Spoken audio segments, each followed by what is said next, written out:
I've read a lot of books over the course of my career. There's books that have helped me understand trauma better. There's books that have helped me understand the brain-body connection. There's books that have helped me better understand relationships better, conflict, rupture, repair, the intersectionality of things like race and gender and culture and religion and faith and spirituality. And there's certain books that have done things that are bigger. They've helped me really understand people better.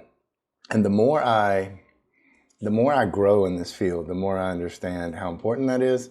And it's not just understanding a certain modality or an approach to therapy, but there's certain books that help me understand the holistic, the true mind, body, soul, spirit connection of this work, and has helped me grow in that way.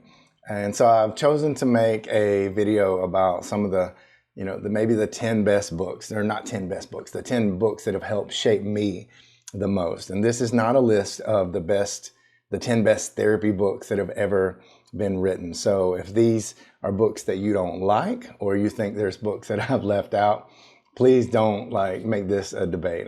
This is my review of the books that have helped me. Because a lot of new practitioners, new people coming into the field, a lot of times will ask for recommendations. And this is a video I would like to present to them as a gift, with not just the title, but how it's helped to shape me. Now, if you're like me, you've probably already started to put your eye over here. And these are some of the books that we're going to talk about. But as I was reflecting on the books that I'm going to talk about in this video, something really quickly and really loud hit me, is that most of the authors in this list, in this video that we're going to talk about, are white. Most of them are white men.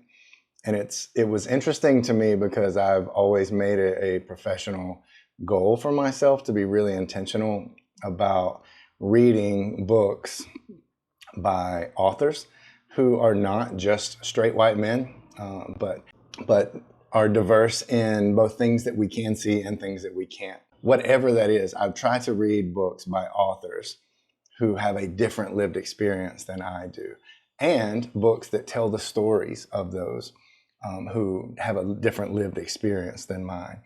And there are writers that from those communities, from those identities, that have shaped me incredibly, and that may not have made this list today.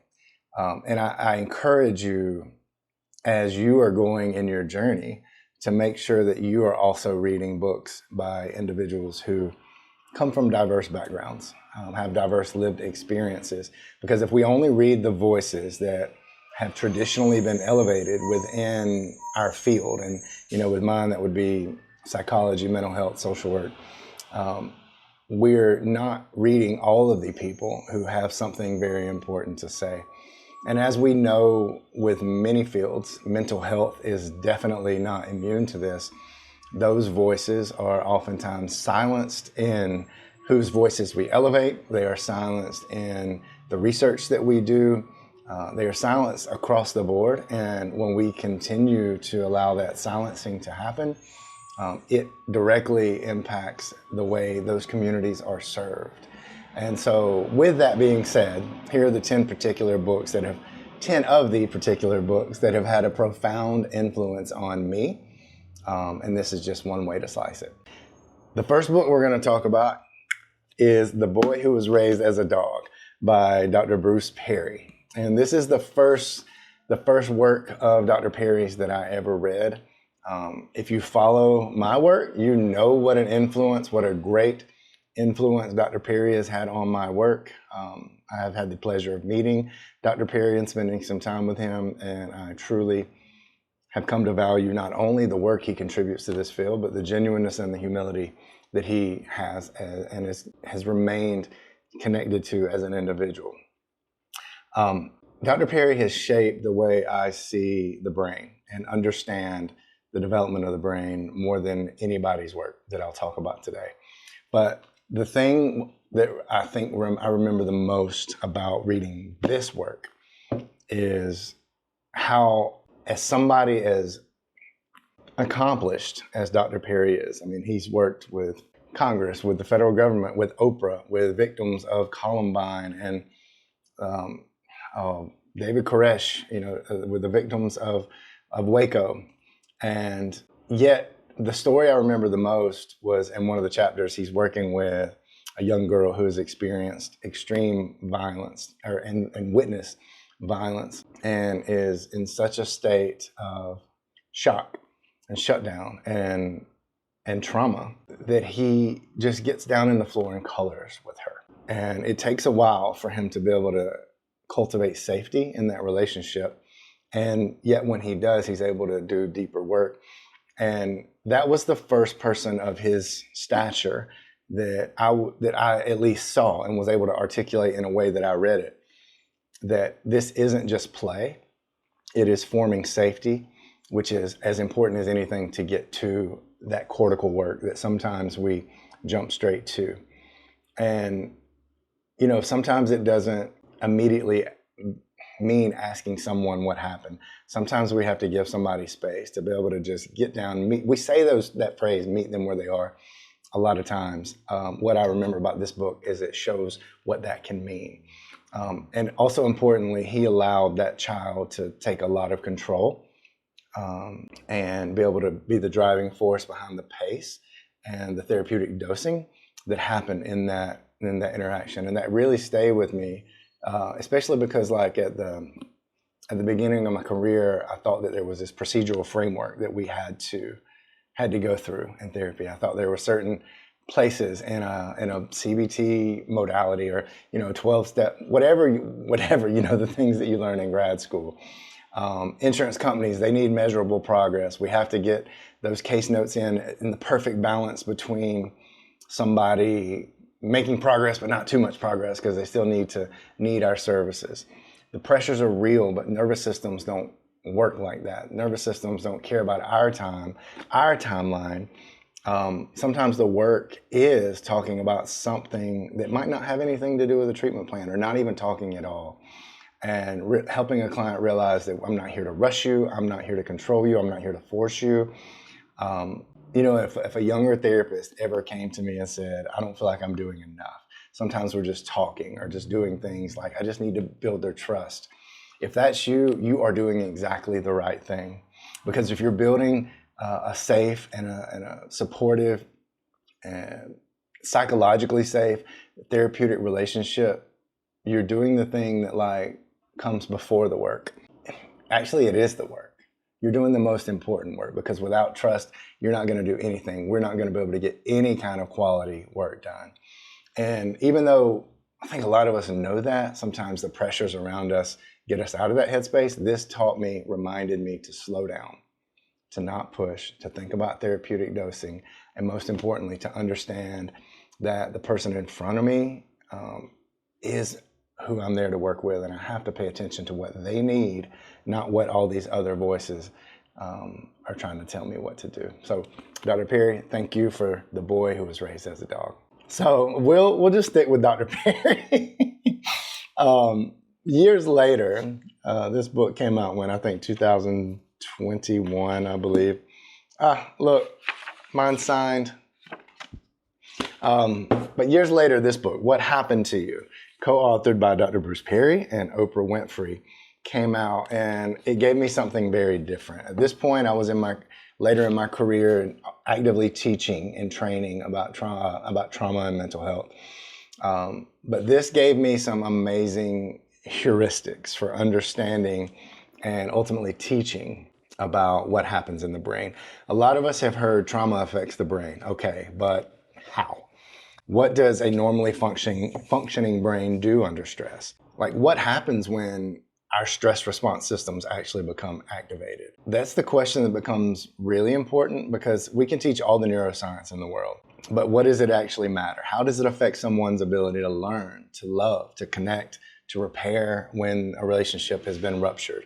And I think that's something that Oprah does exceptionally well in concert with Dr. Perry in this book, is they are able to work together and take really complicated neuroscience and package it in a way that anyone can understand.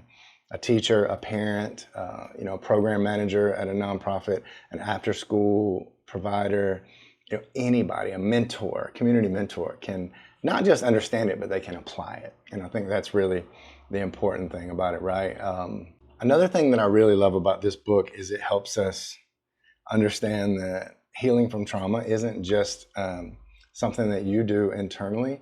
If we're trying to be trauma informed and work within our settings to make sure that people who have experienced trauma are in a safe environment, that it involves systems level changes. It involves asking what kind of environments are we creating?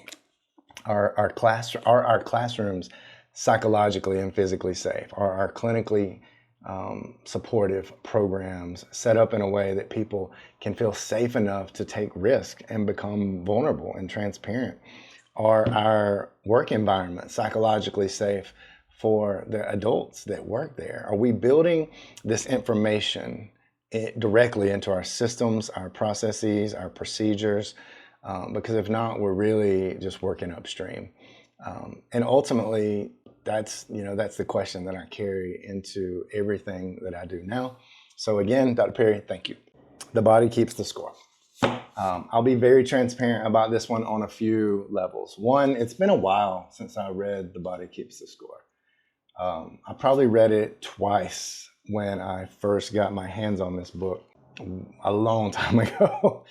And it was very, very influential in my life, in my early understanding and deep love affair with this field of trauma and mental health. And I also know that it is incredible. You want to divide a group of therapists on social media right now, you talk about this book. There are people who say that it is the most important book that we've read about trauma. There are people who say that we need to throw this book out because of some things that have come out about the author. There are people who will say that this book can be incredibly triggering. A lot of things can be true at one time.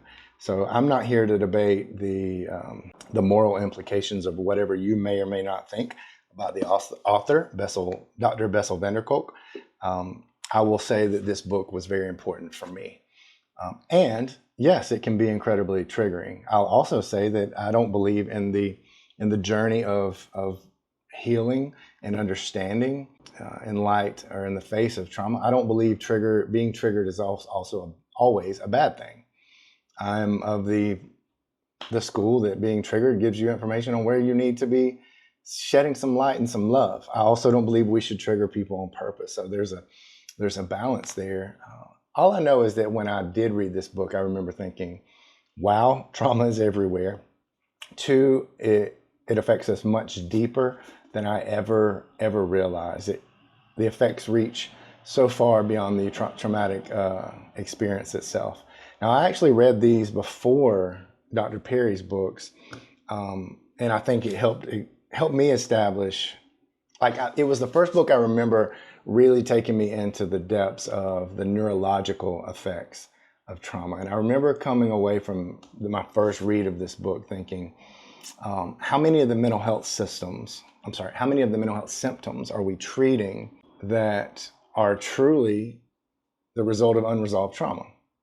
Now, again, if you're listening to this right now, I hope your first thought when I said that was like, well, duh, because now those kinds of things are just in the general zeitgeist. Even if you're not working in mental health, you're probably hearing conversations like that all the time on your social media or even at the water cooler at your work. But when I first read that wasn't necessarily the consensus. Even in my field of mental health, we weren't talking about trauma with the depth that we are now. Now, I want to be very careful. I'm not saying that every mental health condition, every mental illness is just the result of unresolved trauma. I'm saying that trauma runs deep. Human beings are far more complicated than just trauma. And this book helped me look deeper, and it made it difficult for me to look at like a collection of symptoms that somebody may be exhibiting without thinking, and again, shout out to Dr. Perry here, what happened here? What did this person's brain and body learn by doing to survive ultimately? And how is that maybe carried over and not serving them now? Could something that we're calling a symptom actually be an adaptive response, a protective factor that the brain developed to keep someone safe. And that curiosity has never really left me. So for that, the body keeps the score, makes the list. If you've ever been in a training of mine, you've probably heard me quote this next author. This next book is Trauma and Recovery by, I've kind of cut her off with some of my notes, but Dr. Judith Herman. Dr. Herman, thank you for the influence you've had. Out of all the books on this list, this book, Trauma and Recovery, had as much as of a practical influence on my work as any book that I'm going to talk about. Dr. Herman helped me understand how trauma can really disrupt some of our fundamental processes in our lives. And I usually talk about three that she stresses in this book, and that is safety, power, and control. So our sense that our bodies belong to us, our sense that we have some influence over what happens in our environment, and our ability to just really feel safe in general. And once I understood that, something clicked for me that if trauma disrupts somebody's ability to feel safety, to feel power, and feel control, we can work backwards. I can reverse engineer the work that I do. How can I, on purpose, on the front end, build things, build systems, build processes, build interaction styles that give it back?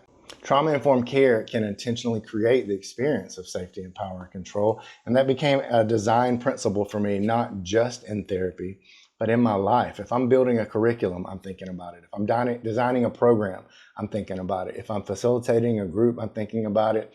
If I'm helping an organization think about becoming more trauma-informed, I'm thinking about it. But also if I'm in line at the grocery store, I'm thinking about it. If I'm riding my bicycle on the Swamp Rabbit Trail here where I live in Greenville, South Carolina, I'm thinking about it. If I'm having a conversation with my kids or my wife, I am thinking about how can I share power, control, and safety. Dr. Herman, I thank you for the work that you have done. I could dig into this work, into this book a lot more, but that is just so powerful. Definitely check this one out. Trauma and Recovery by Dr. Judith Herman. The next book we're going to talk about is My Grandmother's Hands by Resmaa Menakem, fellow social worker. I believe now Dr. Menakem, I believe. I've caught that on his social media. My Grandmother's Hands has influenced me deeply and differently than the rest of these books. While the ones that we have spoken about so far influenced me more intellectually, Resmaa Menakem was one of the first authors that I read who I felt was willing to go deeper and talk about the study and the explanation of trauma beyond purely an intellectual way, but without losing the intellectual rigor.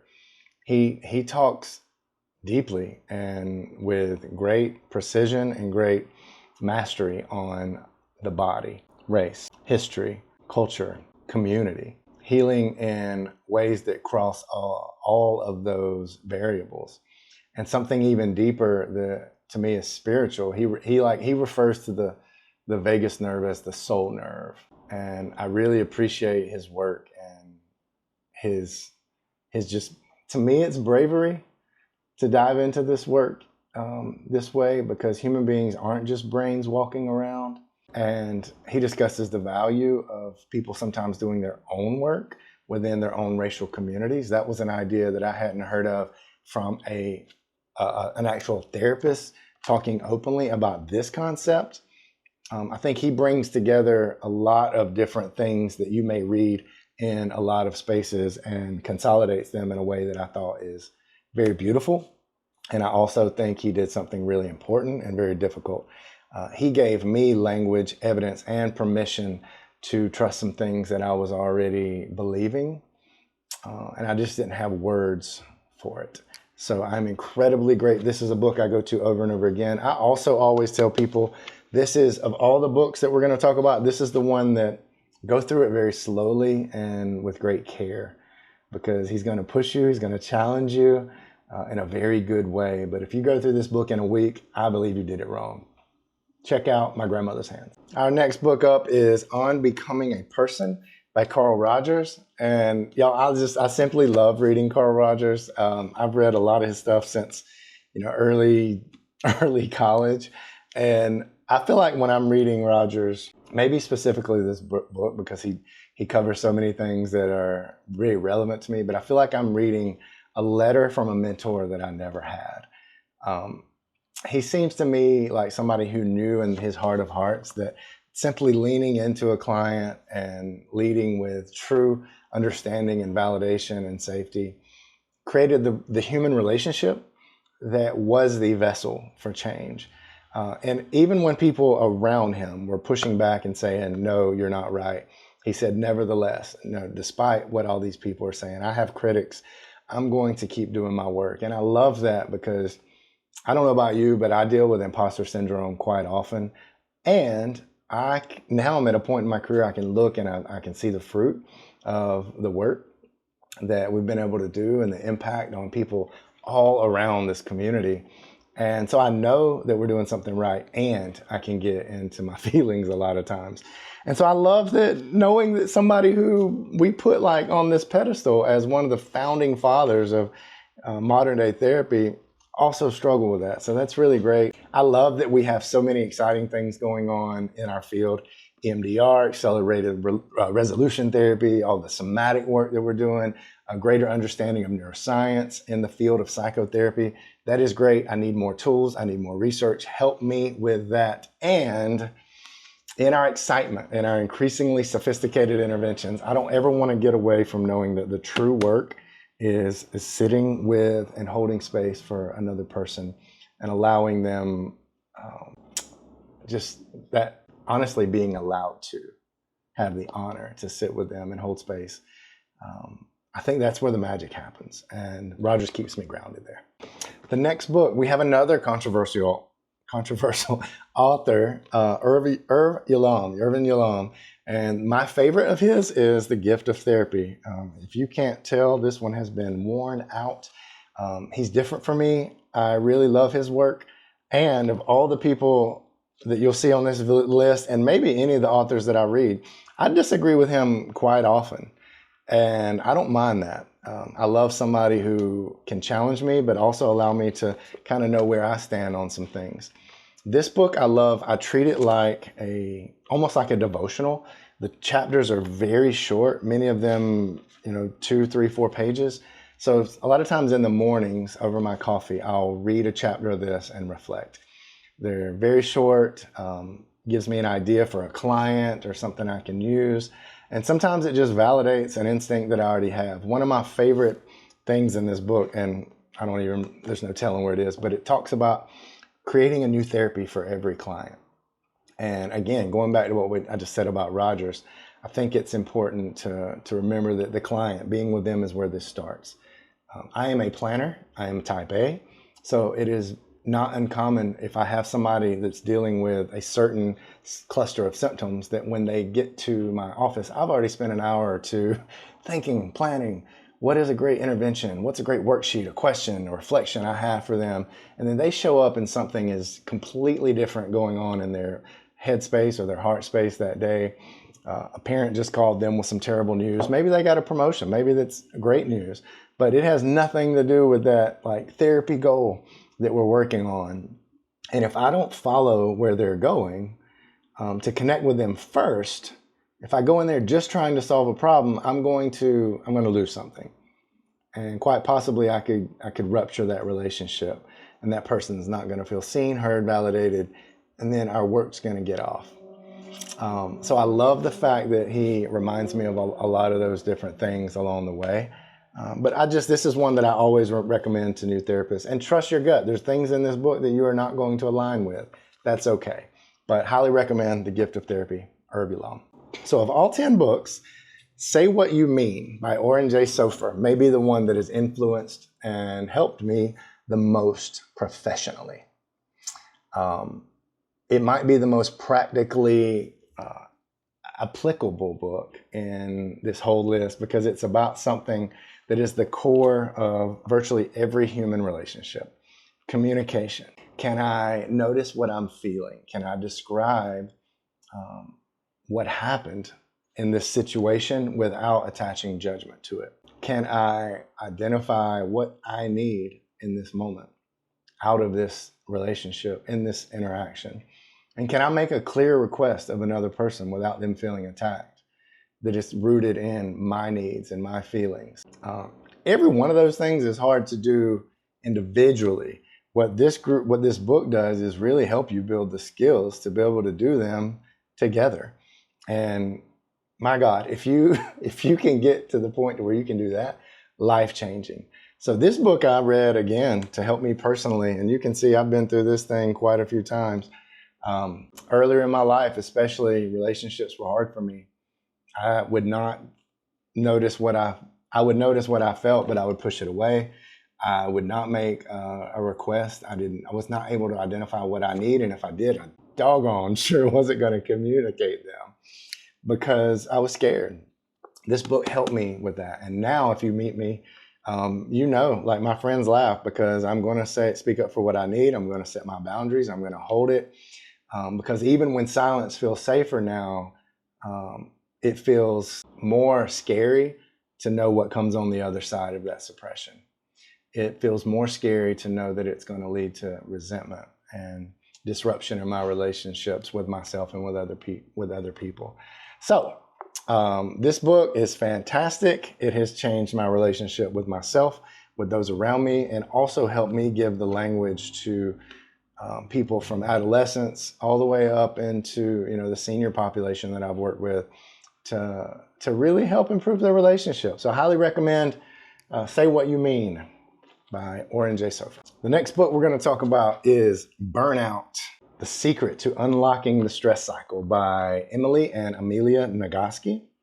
One of my all-time favorite books. Again, very practical. It's one I recommend often, but also it's the one I reference and cite quite often, specifically in workshops and trainings around wellness, self-care, and boundaries. When I read it, I was already at a point when I was pretty good and had a pretty good understanding and application of boundaries and stress and trauma. And this gives a really useful explanation of the biological experience of stress and the biological stress cycle. The thing that I feel like it helps really create a distinction between is handling the stressor is not the same thing as handling the stress. Now, this isn't a PD. This video is not designed to unpack that, and I want to right now, so I'm not. But I think it's a fantastic next step into understanding what happens in your body when you're feeling stress, how to deal with that stress, how to move it through your body to eventually prevent burnout. So check out this book, Burnout by Emily and Amelia Nagoski. Let me know what you think about it in the comments. We've come to the end of the list, and the last book on my list, it may surprise some people because it's not a clinical book. It's not a neuroscience book. Technically has nothing to do with psychotherapy. And that's part of the reason I wanted it on this list, because not every book that shapes us as therapists have to be a therapy book. Sometimes a really simple book or a simple idea can come from a lens of something that doesn't quite fit into that field or wasn't supposed to be. And so the last book that we're going to talk about is The 4 Agreements by Miguel Ruiz. It is one of my favorite books that I've ever read, probably the shortest one on this list. But in this book, he shares with us 4 simple agreements. They are: be impeccable with your word, don't take anything personally, don't make assumptions, and always do your best. I treat those as commandments in my life because I notice that if I'm feeling emotions that I don't want to feel much of, resentment, frustration, loneliness, hurt, a lot of times I am breaking or out of alignment with one of these agreements. It's just really, really a cool, simple yet not easy thing to do. And so I encourage you to check it out. This is the one I think more than anything. If you've read it, let me know how it has helped you. If you check it out after this, let me know what you think. But the 4 Agreements is a game changer. I hope you like it if you check it out. And so when I take a step back and I look right at all 10 of these books, they've all taught me something different. They've taught me that the brain matters, absolutely. Stress response systems matter, neuroplasticity matters, the body, our psychological state, relationships, communication, history, power, language, context. All this matters. And I also think therapy is spiritual work. And I don't mean faith or religion, but I mean there's something deeply human about connecting with the person right in front of us in a way that is deeply meaningful and that honors their humanity, their story, their values, their belief system, and their right to go wherever this journey needs to go, where they want to go. I can become an expert in therapy. I can know everything there is to know about neuroscience, about trauma. I can know all the different modalities. Hell, I can be a consultant in all these different modalities.